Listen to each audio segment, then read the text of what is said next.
610 CKTV proudly supporting Help Kids Shine, a month-long campaign to raise awareness and funds for the Niagara Children's Center. And now, another story of how the Niagara Children's Center helps kids shine. And today we're checking in with Amber. Her daughter Megan has been using the Children's Center for a little while now and is one of our ambassadors this year around. Amber, how are you today? I'm good, thanks. This is, again, just all of these stories, they just keep compounding, and we hear so many great things that the Children's Center are doing. Tell us a little bit first about your daughter, Megan.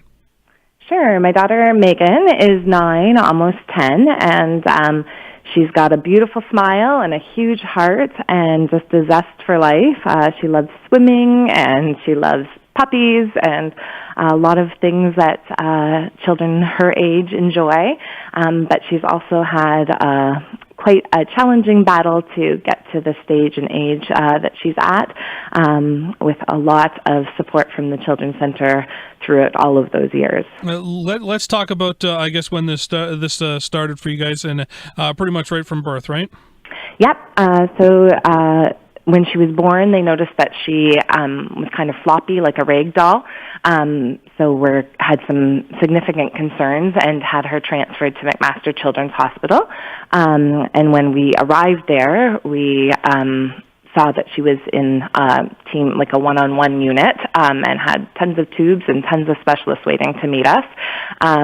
So that's kind of the moment that we realized that there was something significant that was happening with her. And over the next 5 months, through a barrage of testing, we discovered that she had a rare genetic disorder called partial mosaic trisomy 8 ring, which we have been trying to understand ever since. So it's been a long journey of just kind of trying to see how she develops and what her needs are, and finding ways to support her in that journey. And I guess just the learning process has got to be awfully difficult when you're dealing with these rare conditions and these rare situations. I imagine the support systems are hard to find. Absolutely.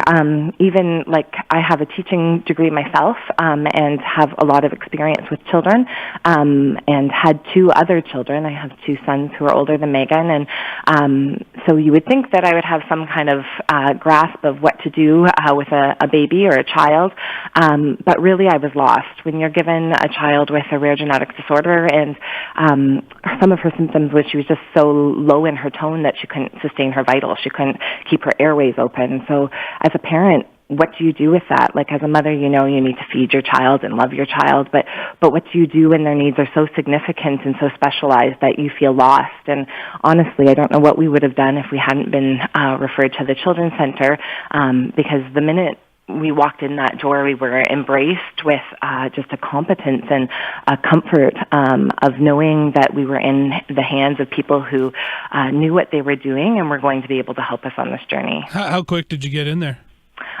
So because of how significant Megan's needs were, we were immediately, like once we were released from hospital, she was about a month old, we were immediately referred to having occupational therapists from the center coming into our house to try to help keep that airway open and strengthen some of her muscles. And by 5 months, she was into the center itself with a team that had an occupational therapist, a physiotherapist, a speech therapist, and a social worker. Oh, wow. Okay. So, and being there now for the last 8 years or so, 9, yeah. Like the amount of improvements you're seeing are probably pretty impressive. Yeah, I can really say that every milestone that Megan has hit has been through intensive therapeutic support and her strong will and desire and determination. Which is, I think, what you want to see out of your child, right? Absolutely. So tell us about some of the things they're doing, because you mentioned occupational therapy, and because I imagine over the course of these 9 years, like the amount of things that Megan's been doing and the programs she's been in have been probably pretty varying. That has. I feel like we've covered the spectrum of supports that they have at the Children's Center, everything from therapeutic swims with other moms when she was a baby, just one-on-one occupational therapy sessions, physiotherapy sessions. I mean, everything from holding her head up, crawling, walking upstairs, jumping, holding a pencil, saying her name, recognizing. We started with speech with a picture exchange system, which then she was able to start making some sounds and some words and putting those into sentences, and even things like having the desire to speak. What do you do when your child doesn't even look at you and doesn't really acknowledge the need for speech? How do you process that? And they had tools and courses that I could take, and worked with us to even get her to engage with us. So, I mean, really every step of the way, they've been there to kind of help us understand, okay, what's the next step that we need for that next goal? And now that she's older, once they're 5, they're released from kind of that intensive team of care, but there still is things like the recreational therapy that continue to support a child throughout their childhood.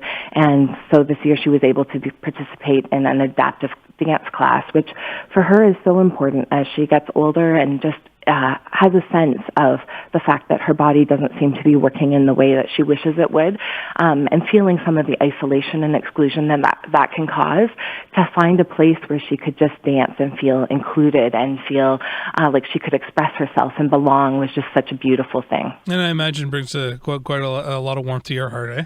Mm-hmm, absolutely. Aside from getting a chance to that, how is Megan now?